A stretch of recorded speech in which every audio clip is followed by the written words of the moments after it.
You have to constantly be evaluating and monitoring your environment to figure out what matters now. Welcome to the Smart Talk series, the show for professionals who want strategies, tips, and real talk about all things PR, marketing, and social media. Your host is Melissa Vella Williamson, an award-winning, accredited, and nationally recognized PR pro and communication thought leader. And now your host, Melissa Vella Williamson. Hello and welcome to episode 6 of the Smart Talk series. I'm your host, Melissa Vella Williamson. During the Smart Talk series, we've been sharing real talk about topics related to our theme, and our theme has been communicating in turbulent times. Today, as I'm sitting here talking to you, my friends, it is the later part of April, and it is still quite bumpy out there. We have just been watching as a society things change and move. The George Floyd verdict happened this week, and that had implications for our community, for the way we think about each other, the way we think about accountability, which is a big term I saw come out of the media coverage this week, and how our community wants to view that verdict. And I noticed pros across the country evaluating with each other what should happen that day when the verdict came out. And why I bring that up is when we're thinking through turbulent times, the idea of that is that things are not smooth. And with all the care in the world, I want to point to what happened this week. And that idea of when you are a communicator and you work on content and messaging, when you run social media, and you have marketing and promotional stories and messaging that's going out through email and multiple channels, or when you have a public relations campaign, or you're at a press conference, pitching media, either way, you have to constantly be evaluating and monitoring your environment to figure out what matters now. What matters now is important to think about because things have changed so much in the last 14 plus months of this pandemic. And nothing's rang as true as the ability to evaluate and prioritize your work, your needs, your organization, what your stakeholders' needs, and what messaging is in harmony with that reality is vital. In episode 2, Crisis Communication Pro Chris Talley shared how being able to assess your mindset and understand that role and vantage point of others is helpful in having tough conversations that are so common in crisis situations. I am a columnist for the Public Relations Society of America, and I write for public relations practitioners across the country. And as part of my work, I wrote a column called The Value of Real Talk, and I unpacked there the idea and some of the how-tos around how you communicate when every day it just seems like it's a little more challenging to do so. How do you make people feel valued and included and pick the right words and terms that are continuing to evolve day to day? And what's the most respectful way to define anything, really? I've actually worked in diversity and inclusion. I worked in an office of D&I for over 4 years at a major corporation with over thousands and thousands of employees from all types of backgrounds and viewpoints. And I can tell you, even in that window of time, the lexicon of acceptable terms and how we phrase things and the approach with that vocabulary changed a lot. And since then, it's changed even more. And I think what it comes down to is when times are tough is being thoughtful, strategic, and a little more slowly deliberate in your movements is a good step forward. But what was really clear then and is even more clear now is that having real talk conversations that are uncomfortable but help bring clarity to an issue and enable real connections with each other has really great value. So, how do you have difficult conversations?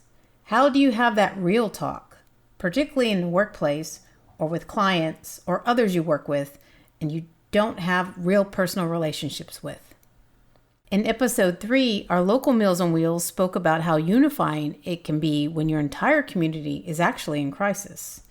It opened the doors to a mutual understanding for their clients, a very vulnerable population.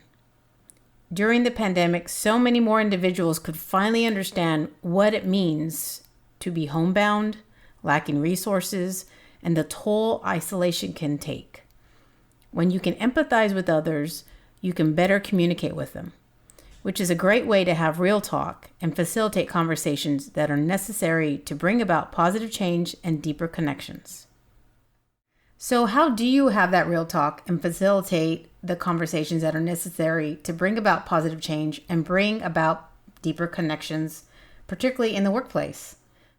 That is very tricky, my friends. It's very tricky when the wrong term, tone, or timing can turn what should be positive into a negative. And it's important that we have an amount of psychological safety within our workplace environments, within our relationships, so that we can ask the questions that, for the most part, are probably innocent. Really being curious goes along with the ability to ask a question without being shut down or canceled. And so I want us as communication professionals to evaluate our points of view, how we react to each other. If we're facilitating and advocating for a development of a psychologically safe workplace and a psychologically safe environment, both with our colleagues and within our own families, that's important because everything that's been happening in our community, when you unpack it, ultimately it just leads to more questions. And questions should be a welcome part of Real Talk. In episode 4, emergency management professional Michael Moreland pointed out how valuable open conversations with stakeholders were during the planning process, and how that candid communication process turns out to be more valuable than any actual plan itself. So, for example, in my diversity and inclusion work, and each month in a diversity program would open up opportunities to celebrate a different culture or background.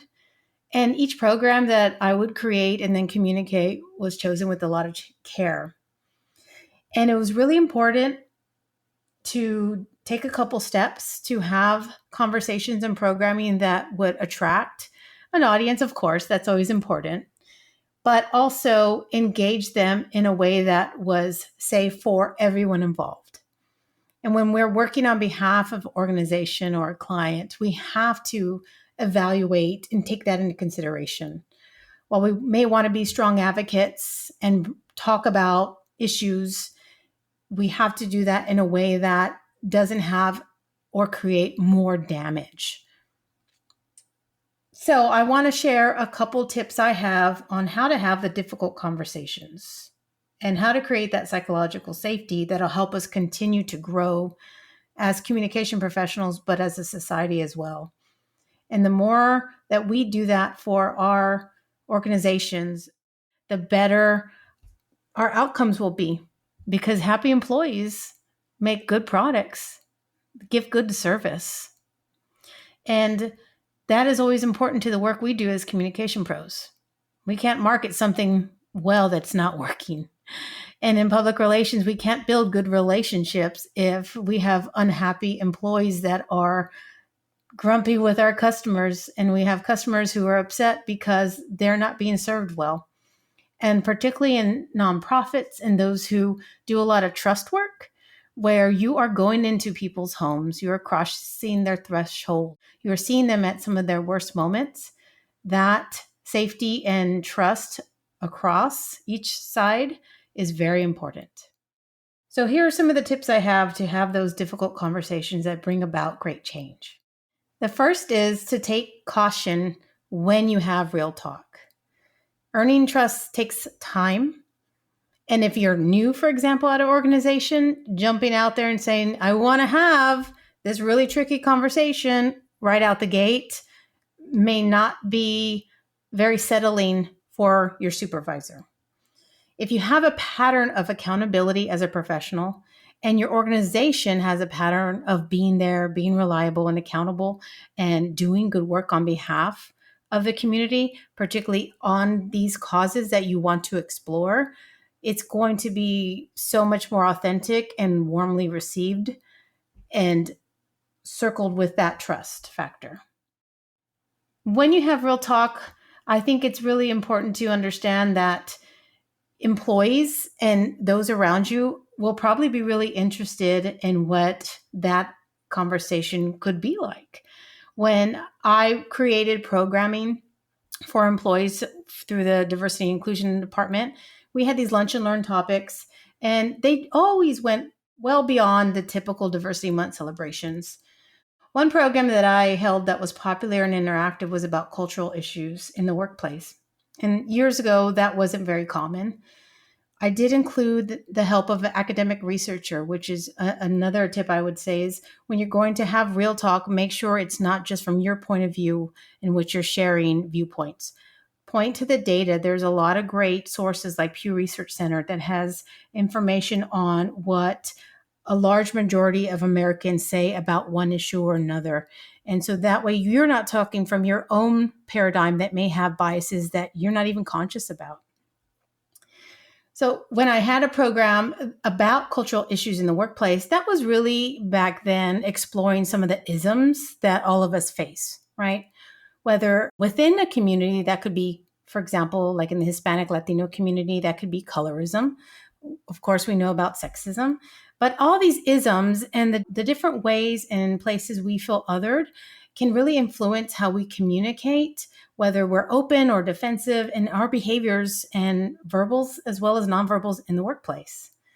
So during the program, we reviewed techniques on how to develop what are some more appropriate responses that we can consciously think about and override our subconscious system and that we may use and be defensive in uncomfortable situations.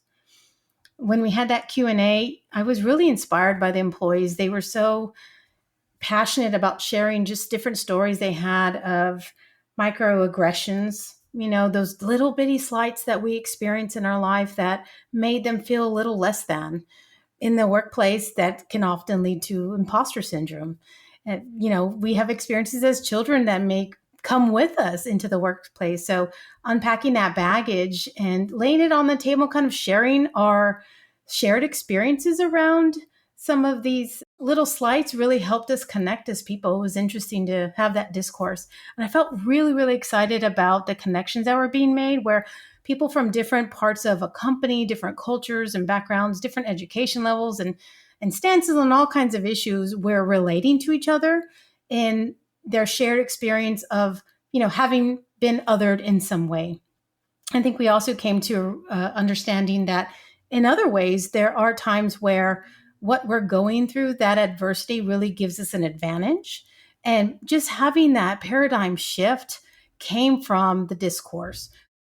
In episode 5, internal communicator Amanda Todd also underlined the need to create a space that's psychologically safe, so employees can have conversations that are extremely tough and usually don't really happen inside the workplace. So when you do have that real talk, if you back it up with data so that people know it's more than just what you have to say or what you think are your lived experiences, that helps neutralize some of the topics in those conversations. But having that outside voice, for example, in that situation, the academic researcher, or at least that outside, data source can help also make something that may feel a little uncomfortable, polarizing, a little more digestible. And having real talk is about thinking through, well, how can we make this feel a little less awkward, a little better, and find that common bridge that we can walk across together with. But really, during that discourse, the shares were respectful. And when you start real talk, if you do it with that first moderator, that first MC, the materials are sensitively written and it's talking about that, this is going to be a great sharing of information. And if you have that spirit all the way through, people will still be respectful and careful about being sensitive in what they have to say and what they have to share. So during that program, the shares were very candid, but they were very well said. And we didn't cross any boundaries or lines or point fingers at anyone to say that anyone in particular at a workplace had done something wrong or made us feel bad. But even still back then, I was asked after the program, I was asked by someone in a different department to explain what happened in that discussion. I heard that it was very passionate, and real talk can be very passionate, and that can make some people nervous. That can make those in our human resources department nervous. That can make, our supervisors nervous. But what they saw come out of that was a lot more employees with agency, feeling like they could ask some questions or share an experience. And I think that surprised us years ago. And today, particularly through these turbulent times, what I've seen as we're restoring our communities is more people feeling like they have that right to ask questions, make conversation, and be curious about, well, why are we always doing something this way or that way? And while that may be uncomfortable, those first steps forward through having these real talk conversations and finding out about others and what are our challenges and really acknowledging and talking with the elephant in the room is very helpful for us to move forward and continue to grow and restore and recover from everything we've been through the last year or so, right? So remembering that everyone at different times can feel othered in certain situations and discussing that shared reality is really helpful when you're going into those types of conversations. Some other steps you can take, and another tip would be, really acknowledging and understanding employees are going to want to have real talk and see real change. They want to go deeper on a number of issues. They want to break down systemic racism. They want to talk about the otherisms and all the isms that plague our workplace. And some of the other tips around that would be to work with a trained diversity, inclusion, and equity professional or a researcher, or at least gather data and research that you can share and present and walk people through so that you have the insights and you can facilitate more productive conversations. Some of the best research you can provide and the insights that you'll gain are from those closest to your organization and those closest to the topic and the cause and the initiative you want to learn about or get involved with. If you need to create anything from scratch, there's so many resources online. And there's so many committees and councils and boards and nonprofits that you can learn from and get involved with. Another tip for taking the steps to having real talk is don't make any decisions alone or in a silo. Even with large organizations, sometimes one particular department makes a decision or puts together a program and didn't get any feedback from the others that may have expertise in that space, may have different connections and resources. You definitely want to discuss the topics and program details around any of these real talk or diversity, inclusion, equity conversations. Anything that might make good change but might be a little bit uncomfortable. There are employee resource groups. You have diversity committees, volunteer councils, external pros, consultants. Don't go alone on this journey. You never want to, put yourself into that situation where it's only from your own resources you make these decisions. You can always create a program. You can always have a conversation or facilitate a town hall, or even the messaging we create around some of these tricky subjects. You can work with professionals outside your organization so that you don't encounter any blind spots in what you're putting out. Or if you're an agency, you definitely want to get that client buy-in to have these type of conversations or have this type of messaging or decide when you want to take a stand on certain issues. Involve your leadership in planning or the programming from the beginning as possible, or at least do those check-ins and get that buy-in from the ground up so that you're planning and building together, because we all know without that top leader or client approval and buy-in, a lot of these great ideas don't come to life. you'll need their support to take on these issues or any of the actions that need to be addressed in your organization. And you'll want them championing the initiative from the beginning.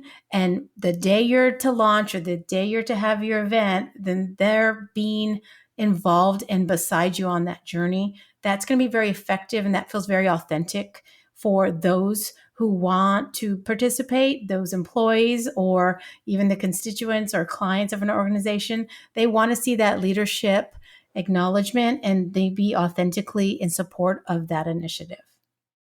And lastly, the reality of this work is that doing this work can be very heavy, and you may need to really uncover and think through and evaluate some of your own unconscious biases. You may need to look within your organization before you take any moves forward and say, we need to fix this area. We need to fix this process.